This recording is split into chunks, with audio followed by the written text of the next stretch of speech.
오늘 우리에게 주시는 하나님의 말씀은 신약 로마서 14장 1절로 12절입니다. 로마서 14장 1절로 12절, 저와 여러분들이 한 절씩 교독하시고 12절 말씀 합독하겠습니다. 믿음이 연약한 자를 너희가 받되 그의 의견을 비판하지 말라. 어떤 사람은 모든 것을 먹을 만한 믿음이 있고 믿음이 연약한 자는 채소만 먹느니라. 먹는 자는 먹지 않는 자를 업신여기지 말고 먹지 않는 자는 먹는 자를 비판하지 말라. 이는 하나님이 그를 받으셨음이라.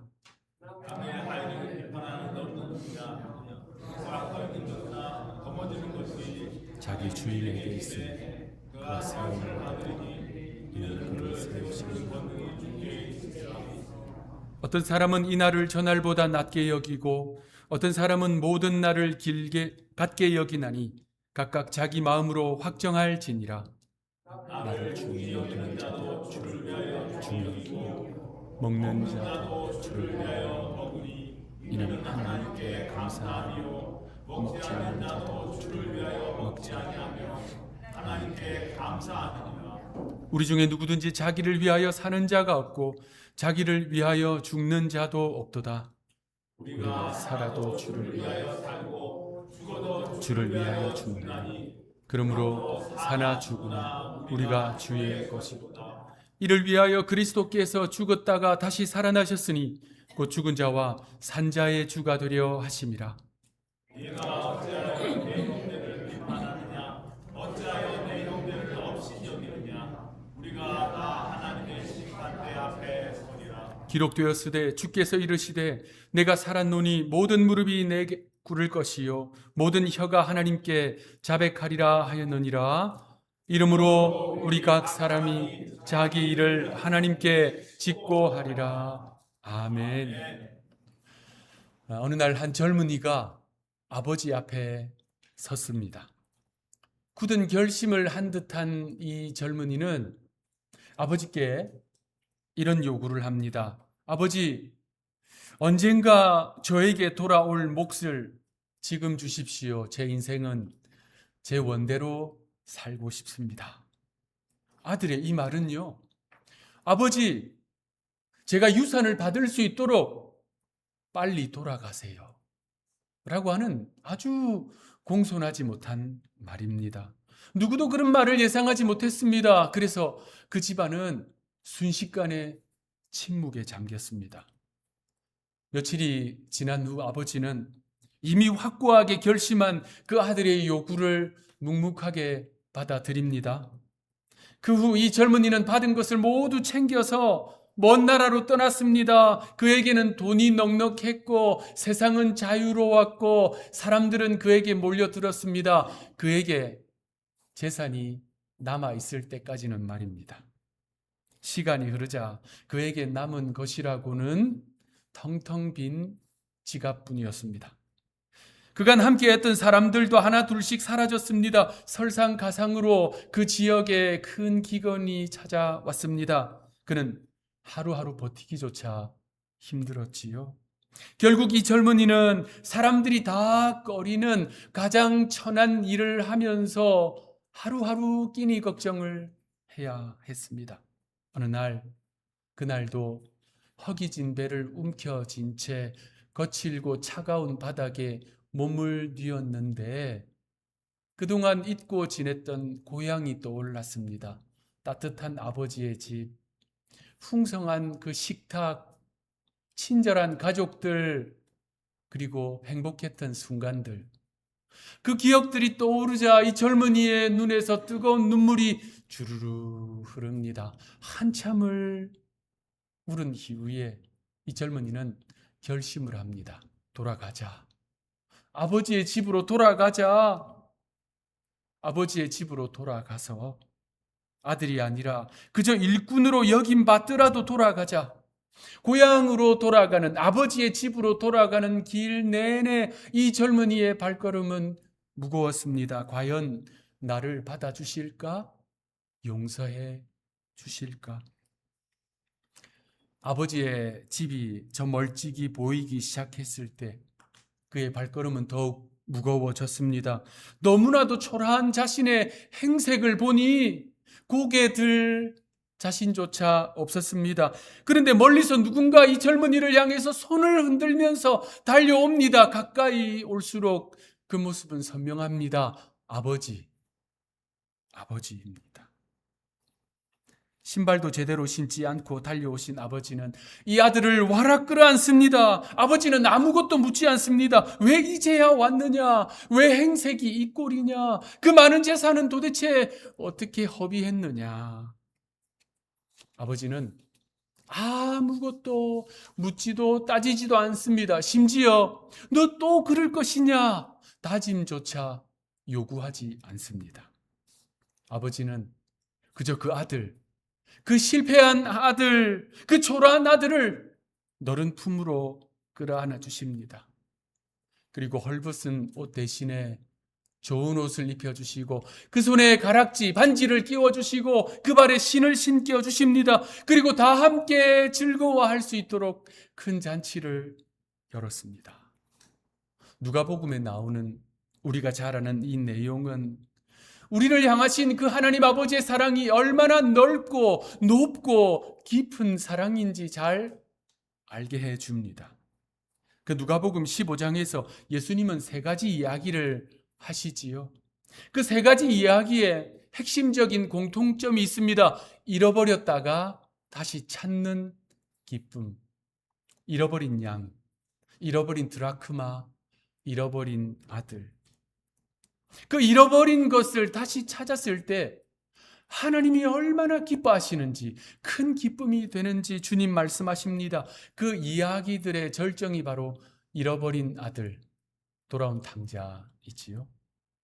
주님은 그 말씀을 통해서 그 시대 사람들에게 깨달음을 주셨을 뿐만 아니라 역사 속에서 수많은 예술가들에게 영감을 주었습니다. 그 가운데 한 사람이 렘브란트라는 인물이지요. 17세기, 그러니까 1600년대 종교개혁이 한창일 그때 네덜란드에서 활동한 렘브란트는요, 중세 유럽 미술의 가장 중요한 사람 가운데 한 명으로 손꼽힙니다. 우리가 이름을 들어서 아는 그 미술사에 널리 알려져 있는 화가들은요, 살아생전에 작품을 열심히 그리고 많이 남겼습니다. 그런데 그들의 작품은 주로 그 화가가 죽은 이후에 유명해지는 경우가 많았습니다. 그렇다 보니 실상 이 화가들은요, 죽을 때까지 가난하게 사는 경우가 많았어요. 그런데 렘브란트는 젊은 시절부터 그의 천재성이 인정을 받았습니다. 그래서 큰 부와 명예를 얻었습니다. 그래서 자만하면서 무례하고 방탕하고 그리고 호화로운 생활을 즐겼지요. 그리고 그가 결혼을 했습니다. 결혼한 이후에 낳은 첫 아들이 결혼한 지 얼마 되지 않아서 죽고 맙니다. 그런데 둘째 딸, 셋째 딸, 아내마저 병에 걸려 죽습니다. 마지막 아들 하나 남았어요. 금지옥엽으로 그 아들을 키우는데 그 아들도 병에 걸렸어요. 아버지 렘브란트의 품에 안겨서 그 아들이 죽습니다. 그 아버지의 마음이 어땠을까요? 렘브란트는 엄청난 낙심과 절망 가운데 빠집니다. 그래서 그가 이 누가복음 15장에 나오는 돌아온 탕자를 주제로 여러 작품을 남겼습니다. 하나님께 돌아가고 싶다는 거지요. 그 가운데 가장 대표적인 작품이 바로 탕자의 귀환입니다. 제가 화면으로 준비했는데 여러분 보신 적이 있을 거예요. 기독교 성화를 보다 보면 이 작품은 정말 한편의 설교다라고 느끼게 하는 작품이 있습니다. 이 작품이 그러합니다. 그가 죽기 전에 생애 마지막으로 그린 작품인데요, 미완성입니다. 아버지의 집으로 돌아가자라고 하는 그의 각오와 결단이 담겨 있습니다. 여러분 작품을 보십시오. 집으로 돌아온 둘째 아들 탕자는 아버지 앞에 무릎을 꿇고 용서를 구합니다. 그의 행색은 허름하다 못해 비참한 모습을 하고 있습니다. 발에는 신발도 제대로 신지 못하고 있습니다. 그의 머리를 보면 머리카락을 다 잘라야 했을 정도로 삶이 참으로 곤고했습니다. 존귀함이라고는 찾아보기 어려운, 피곤하고 지치고 외롭고 배고프고 불쌍하고 비참하게 망가진 둘째 아들. 아버지를 보십시오. 아버지는 그 좌절하고 낙심한 아들을 너른 품으로 안아줍니다. 마치 그 아들이 겪어왔던 아픔과 실패를 다 이해한다는 듯한 눈빛으로 아들을 내려다보고 있습니다. 아버지의 손은요, 내가 다시는 너를 놓지 않으마 라고 하는 남성적인 손과 그를 사랑으로 품어주는 여성적인 손, 두 손이 달라요. 두 손이 다 그려져 있습니다. 여러분, 이 작품의 등장인물이 모두 몇 명일까요? 보실 때 5명으로 생각하실 수 있는데 저 왼쪽 상단에 잘 보이지는 않지만 여성 한 명이 여러고 쳐다보고 있습니다. 그들 모두는 한결같이 둘째 아들 돌아온 탕자를 바라보고 있습니다. 그런데 그들의 표정과 시선은 아버지와 사뭇 다릅니다. 특히 서 있는 첫째 아들, 그의 표정과 시선은 심판자의 시선입니다. 그는 동생을 바라봅니다. 그러나 환영하지 않습니다. 관찰하고 평가하고 판단합니다. 동생을 향해 조금도 다가가지 않겠다는 굳은 의지를 가지고 몸이 굳어 있고요. 표정도 굳어 있습니다.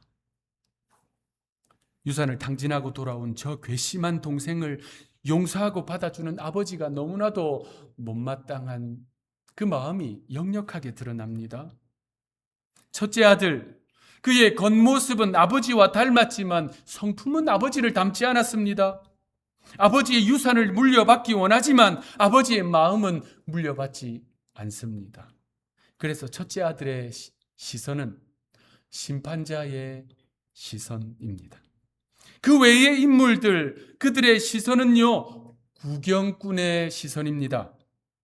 미술사학자들은 이 인물들을요, 재산 관리인, 하인, 마을 사람들 등이라고 해석합니다. 이들도 모두 같은 곳을 바라봅니다. 돌아온 아들, 둘째 아들, 탕자를 바라봅니다. 그러나 보십시오. 아무도 움직이지 않습니다. 아무도 그를 안아주지 않습니다. 환영하지 않습니다. 그저 거리를 두고 멀찍이 구경할 뿐입니다. 교회 안에는 3가지 시선이 존재합니다. 먼저 아버지의 시선입니다. 사랑의 시선이지요. 아버지는 아들의 그 죄와 그 실패와 그 아픔, 그가 겪어온 모든 삶들, 그거 다 넘어서서 아들 자체를 바라봅니다. 돌아온 아들 자체를 바라봅니다. 긍휼한 마음으로 그를 용납하고 사랑으로 환대합니다. 두 번째 시선은 큰아들의 시선입니다. 그는 품어주기보다 관찰하고 평가하고 정죄합니다. 판단의 시선으로 타인을 봅니다. 심판자의 시선이지요.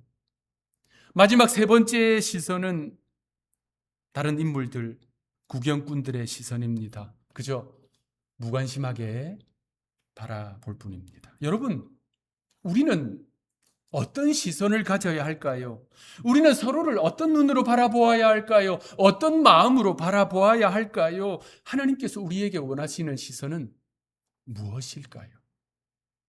복음은 큰 아들의 시선이 아니라 무관심한 구경꾼들의 시선으로 타인을 보는 것이 아니라 주의 몸된 교회의 형제 자매를 보는 것이 아니라 바로 이 아버지의 시선으로, 아버지의 마음으로 타인을 바라보고 대할 때 그 능력이 나타납니다.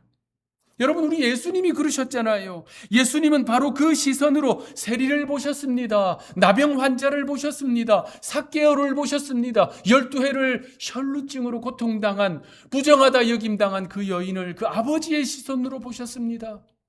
예수님을 모른다고 3번이나 부인하고 달아나버린 베드로, 그 베드로를 그 시선으로 보셨습니다. 심지어 제자들을 박해하고 주의 몸된 교회를 힘들게 한 사울, 그를 그 시선으로 바라보시며 만나 주셨습니다. 그 사랑이 그들을 변화시켰습니다. 새로운 인생으로 거듭나게 했습니다. 그것을 몸소 체험한 사도 바울이 오늘 본문 1절에서 이렇게 전합니다. 우리 1절 한 목소리로 읽겠습니다. 시작. 믿음이 연약한 자를 너희가 받되 그의 의견을 비판하지 말라. 로마 교회를 구성하고 있었던 다양한 출신의 성도들, 그들은 서로 간의 삶의 방식과 신앙의 습관에 차이가 있었습니다. 유대인 성도들은 그들의 전통과 율법에 따라 음식 규례, 이 먹는 것에 대해서 다소 철저하게 지켰고, 그리고 절기도 철저하게 지켰습니다. 반면 이방인 성도들은 음식에 대한 규례를 알지도 못했고 또 생각하지도 않았습니다. 특히 당시 로마 도성에 있는 시장에서 유통되는 육류들, 고기들, 이것은요 거의 대부분 우상 신전의 제물로 드려졌다가 시장으로 들어와서 유통되었습니다. 그러다 보니까 어떤 성도들은요 양심의 가책을 가지고 그거 먹지 않았습니다. 반면 또 어떤 성도들은요 우상이 뭔데? 우상은 돌로 깎아놓은, 나무로 깎아놓은, 쇠로 만든 아무 생명이 없는 거야. 먹어도 돼 하면서 먹었지요. 그 내용이 오늘 본문 2절 3절에 나옵니다. 2절 3절 합독하겠습니다. 시작. 어떤 사람은 모든 것을 먹을 만한 믿음이 있고 믿음이 연약한 자는 채소만 먹느니라. 먹는 자는 먹지 않는 자를 없이 여기지 말고 먹지 않는 자는 먹는 자를 비판하지 말라. 이는 하나님이 그를 받으셨습니다. 자, 여기서 믿음이 연약한 자라고 하는 표현이 있어요. 이 연약한 믿음은 구원받는 믿음이 없는 것을 말하는 것이 아닙니다. 이것은요 음식에 대해서 그리고 절기에 대해서 보다 자유하지 못하고 있는 상태를 뜻합니다. 그들은 함께 예수님을 믿고 한 교회에 다니면서도 그 신앙 전통의 차이로 인해서 긴장과 갈등이 깊어지고 있었습니다. 그와 같은 상황에서 오늘 본문은 누구의 주장이 옳은지를, 누구의 주장이 틀렸는지를 판결하는 데 중점을 두는 것이 아니라 오히려 더 근본적인 질문을 던집니다. 오늘 본문 10절 말씀 합독하겠습니다. 시작. 네가 어찌하여 내 형제를 비판하느냐? 어찌하여 내 형제를 업신여기느냐? 우리가 다 하나님의 심판대 앞에 서리라. 자, 그러니까 문제의 핵심은 음식이나 절기가 아니라 서로를 대하는 태도였습니다. 음식과 절기라는 이슈에서 자유하는 사람, 오늘 본문의 표현대로 믿음이 강한 사람은 연약한 사람들을 업신여겼어요. 반대로 자유하지 않고 율법을 지키는 사람들은 그 자유하는 자들을 향해서 율법을 무시하는 자라면서 정죄했습니다. 여기서 우리는 분명한 사실을 깨닫게 됩니다. 교회의 하나됨을 깨트리는 가장 큰 적은 다름 아닌 사랑 없는 판단과 정죄의 시선이라는 사실입니다. 앞서 설명한 대로 그 돌아온 탕자의 이야기에 첫째 아들의 시선, 심판자의 시선이지요. 서로를 그렇게 바라보면요, 서로를 그렇게 대하게 되면요, 주의 몸된 교회는 결코 하나됨을 이룰 수 없습니다. 어느 교회 주일학교 예배 시간에, 성경 공부 시간에 선생님이 아이들에게 물었습니다. 여러분 가운데 천국에 가고 싶은 사람 손 들어보세요. 그랬더니 아이들이 일제히 손을 듭니다. 네, 저요. 천국에 가고 싶어요. 그런데 앞자리에 앉아있는 친구가 유독 한 명이 손을 들지 않았어요. 선생님이 궁금해서 물었습니다. 길동아, 너는 천국에 가고 싶지 않니? 길동이가 대답합니다. 네, 선생님. 저도 천국에는 가고 싶어요. 그런데 저 친구들하고는 가고 싶지 않아요. 천국에 가고 싶은데 사이가 좋지 못한 친구들하고는 가고 싶지 않다는 거예요. 저 사람이 가는 천국이면 나는 안 가고 싶다는 거예요. 여러분, 함께 예수님을 믿고 한 교회 다니면서도 여기서, 이곳에서, 이 땅에서 예수님이 피로 값주고 사신 이 주의 몸 된 교회에서 서로를 천국 백성으로 대하지 못한다면 과연 그가 천국에 합당한 성도라고 말할 수 있을까요? 그래서 오늘 본문은 이렇게 말씀합니다. 10절, 우리 모두를 향한 말씀입니다. 다시 한 번 더 읽겠습니다. 시작. 내가 어찌하여 네 형제를 비판하느냐? 어찌하여 네 형제를 업신여기느냐? 우리가 다 하나님의 심판대 앞에 서리라. 여러분, 우리 그리스도인들의 삶의 목적과 가치는 분명해야 합니다. 우리가 이 땅을 살아가는 그 가치와 목적이 제대로 형성되어 있는 그리스도인들은요, 다른 사람들을, 주의 형제 자매들을 비판하거나 업신여기지 않습니다. 그래서 오늘 본문은 우리 그리스도인들이 가져야 할 인생의 기준, 신앙의 가치와 목적을 말씀합니다. 6절에서 8절이 그 내용입니다. 우리 한 목소리로 읽겠습니다. 시작. 나를 중히 여기는 자도 주를 위하여 중히 여기고 먹는 자도 주를 위하여 먹으니 이는 하나님께 감사함이요 먹지 않는 자도 주를 위하여 먹지 아니하며 하나님께 감사하느니라. 우리 중에 누구든지 자기를 위하여 사는 자도 없고 자기를 위하여 죽는 자도 없도다. 우리가 살아도 주를 위하여 살고 죽어도 주를 위하여 죽나니 그러므로 사나 죽으나 우리에게 주의 것이로다. 아멘. 여기 6절에서 나를 중히 여긴다라는 것은 절기를 이야기하는 겁니다. 먹는 것에 대해서 이야기하는 것은 제가 지금까지 말씀드린 내용이에요.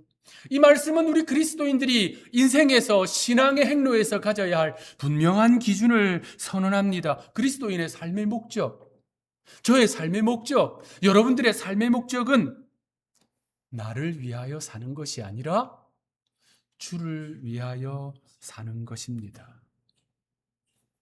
사는 것도 주를 위하여, 먹는 것도 주를 위하여, 나를 중요하게 여기는 것, 나를 중요하게 여기지 않는 것도 주를 위하여, 절제하는 것도 주를 위하여, 심지어 뭐라고 말씀합니까? 죽는 것까지, 그 죽는 순간까지 주를 위하여. 그러므로 우리의 관심은요, 내가 옳다, 너가 잘못됐다, 내가 옳은 것을 증명하는 데 있지 않고요, 내가 과연 주님을 기쁘시게 하고 있는가? 내가 과연 주님께 영광 올려드리고 있는가? 이것이 우리 삶의 가장 중요한 요소인 것입니다. 이 시간에 그 하나님의 사랑을 깊이 묵상하게 해주는 찬양을 한 곡 함께 듣고자 합니다. New Breed Worship이라는 찬양팀이 부르는 탕자의 노래라고 하는 찬양입니다. 함께 보시면서 오늘 말씀을 묵상해 보시기 바랍니다.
당신은 떠났지만 단 한 번도 내게 진정 원했던 기쁨은 없었네.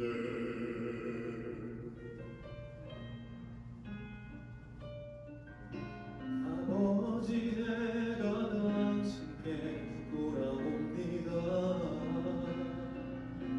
철없는 아들을 아직 사랑하시나요? 그는 눈물을 품고 본향으로 갑니다. 나의 영혼의 간구 들으소서.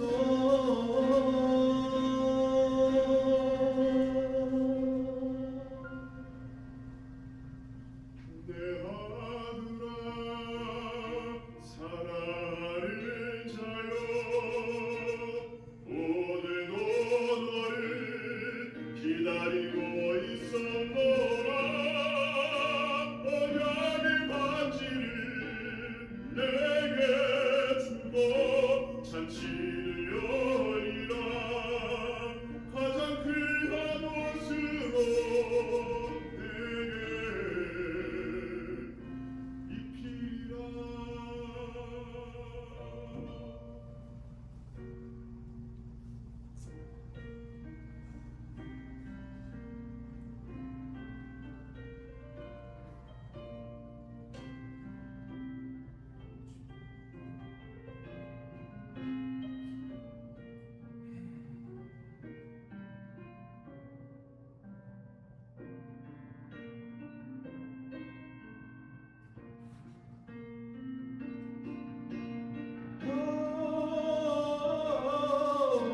아버지 내가 당신께 돌아옵니다.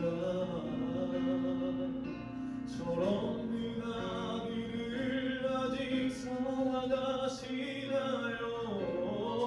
그는 눈물을 품고 온양으로 갑니다. 나의 영혼의 간구 들으소서.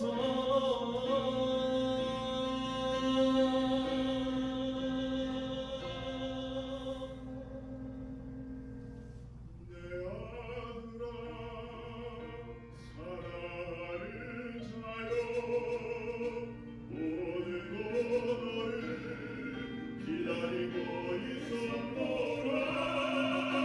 언약의 반지를 내게 주고 잔치를 열리라. 가장 귀한 옷으로 내게 입히리라.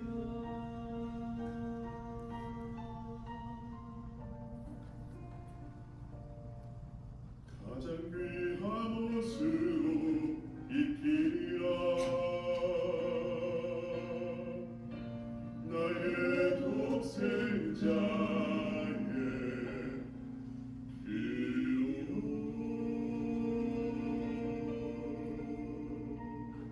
아멘. 사랑하는 성도 여러분, 우리 자신이 하나님을 떠났던 당자였다는 사실을 아는 그리스도인들, 그럼에도 불구하고 그런 우리를 자녀 삼아 주신 하나님의 사랑을 진실로 아는 성도들은 이제 그 사랑으로, 그 아버지의 시선으로 타인을 바라보고 대하게 됩니다. 오늘 본문은 주를 위하여 사는 삶이 그러한 삶이다라고 말씀합니다. 이 말씀을 기억하고 아버지의 시선으로 주의 형제 자매를 대하고 또 함께 하나님의 나라를 만들어가는 여러분 모두가 되시기를 구주 예수님의 이름으로 축복합니다. 기도하겠습니다. 우리를 지극히 사랑하시는 하나님, 우리의 아바 아버지가 되시는 하나님, 하나님을 멀리 떠났던, 그래서 나의 원함과 나의 뜻대로 살았던 우리를 용서하사 자녀 삼아주신 그 크신 사랑을 기억하게 하옵소서. 잊지 말게 하옵소서. 그래서 범사에 주를 위하여 살게 하옵소서. 사나 죽으나 주를 위하여 살게 하옵소서. 그러한 마음으로 타인을 대하고 이웃을 대하고 주의 형제 자매를 대하게 하옵소서. 그래서 우리는 결코 말과 행실로 형제를 비판하거나 자매를 업신여기는 것이 아니라 하나님의 시선으로 용납하고 환대하며 서로를 귀하게 여기게 하옵소서. 우리를 먼저 그렇게 사랑해 주신 구세주 예수님의 이름으로 간절히 기도합니다. 아멘.